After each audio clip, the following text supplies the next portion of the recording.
എന്താണ് 15% മുതൽ 35% വരെ സബ്സിഡിയോടുകൂടി കേന്ദ്ര സർക്കാർ നൽകുന്ന PMEGP ലോൺ എന്ന് പറയുന്നത്?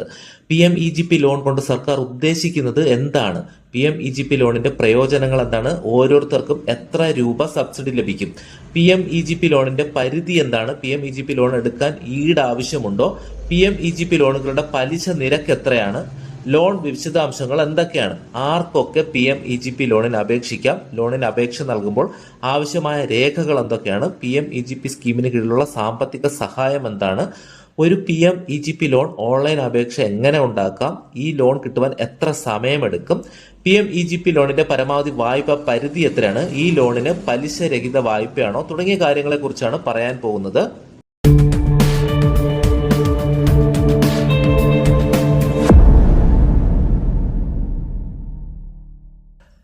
15% മുതൽ 35% വരെ സർക്കാർ സബ്സിഡി ലഭിക്കുന്ന കേന്ദ്ര സർക്കാരിന്റെ വായ്പാ പദ്ധതിയാണ് പ്രധാനമന്ത്രി എംപ്ലോയ്മെന്റ് ജനറേഷൻ പ്രോഗ്രാം എന്ന് വിളിക്കുന്ന PMEGP എന്ന് പറയുന്നത്. ദേശീയ തലത്തിൽ ഇത് നടപ്പിലാക്കുന്നത് ഖാദി ആൻഡ് വില്ലേജ് ഇൻഡസ്ട്രീസ് കമ്മീഷനാണ്. ഒരു സംരംഭകൻ എന്ന നിലയിൽ ഒരാൾ പുതുതായി നടപ്പിലാക്കാൻ പോകുന്ന ബിസിനസ്സുകൾക്കോ പ്രോജക്റ്റുകൾക്കോ ആവശ്യമായ സാമ്പത്തിക സഹായം നൽകുക എന്നതാണ് ഇതിന്റെ പ്രധാനപ്പെട്ട ഉദ്ദേശം. PMEGP ലോൺ സ്കീമിന്റെ പ്രധാന ലക്ഷ്യങ്ങൾ എന്ന് പറയുന്നത് 4 കാര്യങ്ങളാണ്. പുതിയ സ്വയം തൊഴിൽ പദ്ധതികൾ, സൂക്ഷ്മ സംരംഭങ്ങൾ, സാധാരണ ബിസിനസ്സുകൾ എന്നിവ ആരംഭിച്ച് ഇന്ത്യയിലെ നഗര ഗ്രാമപ്രദേശങ്ങളിൽ തൊഴിലവസരങ്ങൾ സൃഷ്ടിക്കുക. രണ്ടാമത്തത് പരക്കെ ചിതറിക്കിടക്കുന്ന പരമ്പരാഗത കരകൗശല തൊഴിലാളികൾ അല്ലെങ്കിൽ തൊഴിലില്ലാത്ത ഗ്രാമീണ നഗര യുവാക്കൾക്കുള്ള സ്വയം തൊഴിൽ സാധ്യതകളെ പരമാവധി പിന്തുണച്ച് അവരെ സഹായിക്കുക. മൂന്നാമത്തത് ഗ്രാമങ്ങളിലേക്കും തൊഴിലില്ലാത്ത യുവാക്കൾക്കും ദീർഘകാലവും സ്ഥിരവുമായ തൊഴിൽ സൃഷ്ടിക്കുക. അതിലൂടെ നഗരങ്ങളിലേക്കുള്ള അവരുടെ കുടിയേറ്റം നിർത്തുക. 4. കരകൗശല തൊഴിലാളികളുടെ വരുമാന സാധ്യത വർദ്ധിപ്പിക്കുകയും ഗ്രാമീണ നഗര തൊഴിൽ വളർച്ച ത്വരിതപ്പെടുത്തുകയും ചെയ്യുക എന്നിവയാണ് പ്രധാനപ്പെട്ട ലക്ഷ്യങ്ങൾ. അപ്പോൾ PMEGPയുടെ പ്രധാനപ്പെട്ട പ്രയോജനങ്ങൾ എന്ന് പറയുന്നത് ഇനി പറയാൻ പോകുന്നതാണ്. ഗ്രാമ നഗര പ്രദേശങ്ങളിലെ സാധാരണ ജനങ്ങൾക്ക് കാർഷികേതര മേഖലയിൽ പുതിയ ചെറുകിട സംരംഭങ്ങൾ സ്ഥാപിക്കുന്നതിന് കുറഞ്ഞ പലിശയ്ക്ക് വായ്പകളും സബ്സിഡികളും നൽകുക. ഇത്തരത്തിലുള്ള വായ്പാ പ്രവാഹം വർദ്ധിപ്പിക്കുന്നതിന് ധനകാര്യ സ്ഥാപനങ്ങൾ പ്രോത്സാഹിപ്പിക്കുകയും പണം ഇടപാടുകാരെ ആശ്രയിക്കുന്നത് കുറയ്ക്കുകയും ചെയ്യുക എന്നുള്ളതാണ്.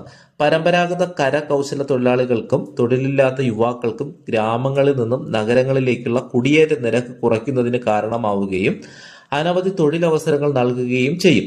ഇതുമൂലം ആ പ്രദേശത്തിന്റെയും നമ്മുടെ രാജ്യത്തിന്റെയും ബിസിനസ്സുകളും തൊഴിലുകളും വർദ്ധിപ്പിക്കാൻ സാധിക്കുന്നു. മാത്രമല്ല, യോഗ്യതാ മാനദണ്ഡങ്ങൾ വളരെ തീവ്രമല്ലാത്തതിനാൽ സബ്സിഡിക്ക് യോഗ്യത നേടുന്നതിന് ഇത് എല്ലാവർക്കും അവസരം ലഭിക്കുകയും ചെയ്യും. നെഗറ്റീവ് ഇൻഡസ്ട്രീസ് ലിസ്റ്റിൽ ഉൾപ്പെടുത്തിയിട്ടുള്ള ചില വ്യവസായങ്ങൾ ഒഴികെയുള്ള ഒട്ടുമിക്ക എല്ലാ ചെറുകിട വ്യവസായങ്ങൾക്കും സ്വയം തൊഴിലുകൾക്കും ബിസിനസ്സുകൾക്കും ഈ ലോൺ ലഭിക്കുകയും ചെയ്യും. അപ്പോൾ PMEGP വായ്പാ പദ്ധതിയിലൂടെ ഒരാൾക്ക് എത്ര രൂപയാണ് സബ്സിഡി ലഭിക്കുന്നതെന്ന് നോക്കാം. നഗരപ്രദേശങ്ങളിലുള്ളവർക്ക് 15%, ഗ്രാമമേഖലയിൽ ഉള്ളവർക്ക് 25%. സാധാരണ ജനറൽ വിഭാഗത്തിലുള്ള ഒരാൾക്ക് സബ്സിഡി ലഭിക്കുന്നത്. സ്ത്രീകൾക്കും മറ്റ് റിസർവേഷനുള്ള വിഭാഗങ്ങൾക്കും 15% എന്ന് പറയുന്നത് അടുത്ത് 25%, ഗ്രാമപ്രദേശങ്ങളിൽ 35% വരെ സബ്സിഡി ലഭിക്കും. ഇതെങ്ങനെയാണ് കണക്കാക്കുന്നതെന്ന് വെച്ചാൽ 10 ലക്ഷം രൂപയുടെ ഒരു ബിസിനസ് തുടങ്ങാൻ നിങ്ങൾ പദ്ധതിയിടുന്നു എന്ന് കരുതുക. നിങ്ങളുടെ കൈവശം 1 ലക്ഷം രൂപ ഉണ്ടെങ്കിൽ ബാക്കി 9 ലക്ഷം രൂപ ലോൺ ലഭിക്കുന്നതാണ്. ഇതിൽ ഗ്രാമപ്രദേശത്തുള്ളവർക്ക് 9 ലക്ഷം രൂപയിൽ 3.5 ലക്ഷം രൂപ സർക്കാർ സബ്സിഡിയായി നൽകും. ബാക്കി 5.5 ലക്ഷം രൂപയായിരിക്കും ലോണിന്റെ തിരിച്ചടവ് വരുന്നത്. നഗരപ്രദേശങ്ങളിലാണെങ്കിൽ 9 ലക്ഷം രൂപ കിട്ടുന്ന ഒരാൾക്ക് 2.5 ലക്ഷം രൂപയായിരിക്കും സബ്സിഡി ലഭിക്കുന്നത്. ഒരാൾക്ക് PMEGP ലോൺ പരമാവധി ലഭിക്കുന്നത് 50 ലക്ഷം രൂപ വരെയാണ്. ഏറ്റവും കുറഞ്ഞ ലോൺ എന്ന് പറയുന്നത് 9.5 ലക്ഷം രൂപ മുതലാണ്. നിങ്ങൾ ഒരു ബിസിനസ്സോ സേവന മേഖലയിലോ ആണ് തിരഞ്ഞെടുക്കുന്നതെങ്കിൽ 20 ലക്ഷം രൂപ പദ്ധതി ചെലവ് വരുന്നുണ്ടെങ്കിൽ 5 മുതൽ 10% വരെ നിങ്ങൾ മുതൽ മുടക്കണം. ബാക്കി 90% മുതൽ 95% വരെ ബാങ്കിൽ നിന്ന് ലോണായിട്ട് ലഭിക്കും. ഈ കിട്ടുന്ന ലോണിന്റെ 35% വരെയാണ് സർക്കാർ സബ്സിഡി നൽകുന്നത്. ഇത്തരത്തിൽ നിങ്ങൾ ഒരു സംരംഭം തുടങ്ങാൻ പ്ലാൻ തയ്യാറാക്കി അപേക്ഷിച്ചു കഴിഞ്ഞാൽ, സർക്കാർ അപ്രൂവൽ ആക്കി കഴിഞ്ഞാൽ സബ്സിഡി തുക ഉൾപ്പെടെയാണ് നിങ്ങൾക്ക് ലോണായി ബാങ്കിൽ നിന്ന് ലഭിക്കുന്നത്. ഇത്തരത്തിലൊരു ലോൺ എടുക്കുന്നതിന് നിങ്ങൾക്ക് 200 രൂപ മുതൽ 2000 രൂപ വരെയാണ് ബാങ്കിൽ മറ്റാവശ്യങ്ങൾക്കായിട്ടൊക്കെ ചെലവ് വരുന്നത്. ഇനി നിങ്ങൾക്കുണ്ടാകുന്ന ഒരു സംശയമാണ്, PMEGP ലോൺ എടുക്കുന്നതിന് എന്തെങ്കിലും ഈട് വെക്കേണ്ട ആവശ്യമുണ്ടോ, അതായത് ജാമ്യമായിട്ട് എന്തെങ്കിലും നൽകേണ്ടതുണ്ടോ എന്ന്. റിസർവ് ബാങ്കിന്റെ മാർഗനിർദ്ദേശപ്രകാരം 10 ലക്ഷം രൂപ വരെ ലോൺ ലഭിക്കേണ്ട ചെറുകിട സംരംഭങ്ങൾക്ക് പ്രത്യേകിച്ച് ഈടൊന്നും കൊടുക്കേണ്ട ആവശ്യമില്ല എന്നാണ് പറയുന്നത്. എന്നാൽ 10 ലക്ഷം മുതൽ 25 ലക്ഷം വരെയുള്ള ലോണുകൾക്ക് ഒരു കൊളാറ്ററൽ ഗ്യാരണ്ടി നൽകേണ്ടി വരും. അതായത് ലോൺ നൽകുന്ന ബാങ്ക് പറയുന്ന ഏതെങ്കിലും ഒരു ഈട് 10 ലക്ഷത്തിന് മുകളിലുള്ള ബിസിനസ്സുകൾക്ക് നിങ്ങൾക്ക് കൊടുക്കേണ്ടതായിട്ട് വരും. നിങ്ങൾ ചെയ്യുന്ന ബിസിനസ് ബന്ധപ്പെട്ടിട്ടുള്ള ഒരു ഈട് കൊടുത്താലും മതിയാവും. PMEGP ലോണിന്റെ പലിശ നിരക്ക് എന്ന് പറയുന്നത് 11% മുതൽ 12% വരെയാണ്. ഇതൊരു സ്ഥിരമായിട്ടുള്ള ഒരു പലിശ നിരക്കായിരിക്കും. അതുപോലെ പ്രാഥമിക മൊറട്ടോറിയം, അതായത് നിങ്ങളുടെ പദ്ധതി ആരംഭിച്ചു കഴിഞ്ഞാൽ 3 വർഷം മുതൽ 7 വർഷം വരെ ലോൺ തിരിച്ചടവിനുള്ള കാലാവധി നിങ്ങൾക്ക് തിരഞ്ഞെടുക്കാവുന്നതുമാണ്. അപ്പോൾ ആർക്കൊക്കെ PMEGP ലോണിന് അപേക്ഷിക്കാമെന്ന് നോക്കാം. 18 വയസ്സിന് മുകളിലുള്ള ഏതൊരു വ്യക്തിക്കും ഈ ലോണിന് അപേക്ഷിക്കാവുന്നതാണ്. 1000 രൂപയ്ക്ക് മുകളിൽ ചെലവ് വരുന്ന ഒരു നിർമ്മാണ മേഖലയിലുള്ള പ്രോജക്റ്റിന് ആ വ്യക്തി കുറഞ്ഞത് 8ാം ക്ലാസ് പാസ്സായിരിക്കണം എന്ന് മാത്രമേ ഉള്ളൂ. ഇത്തരക്കാർക്ക് 10 ലക്ഷം വരെയാണ് അനുവദിക്കുന്നത്.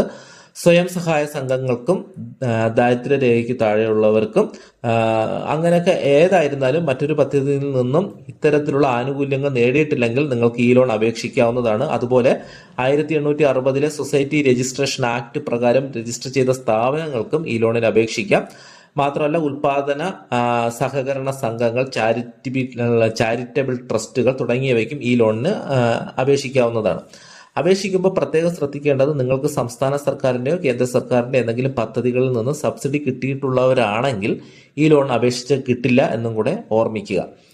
PMEGP ലോൺ അപേക്ഷ നൽകുമ്പോൾ ആവശ്യമായിട്ട് വരുന്ന രേഖകൾ എന്ന് പറയുന്നത് ജാതി സർട്ടിഫിക്കറ്റ്, ആവശ്യമുള്ളിടത്തെല്ലാം പ്രത്യേക category certificate, rural area certificate, project report, വിദ്യാഭ്യാസ അല്ലെങ്കിൽ നൈപുണ്യ വികസന പരിശീലന സർട്ടിഫിക്കറ്റ് ഉണ്ടെങ്കിൽ അത് കൊടുക്കണം. പിന്നെ നിങ്ങളുടെ സംരംഭവുമായി ബന്ധപ്പെട്ട് വരുന്ന മറ്റെന്തെങ്കിലും പ്രമാണങ്ങളും സർട്ടിഫിക്കറ്റുകളോ രേഖകളോ ബാങ്ക് ആവശ്യപ്പെടുകയാണെങ്കിൽ അതും കൂടെ നൽകണം.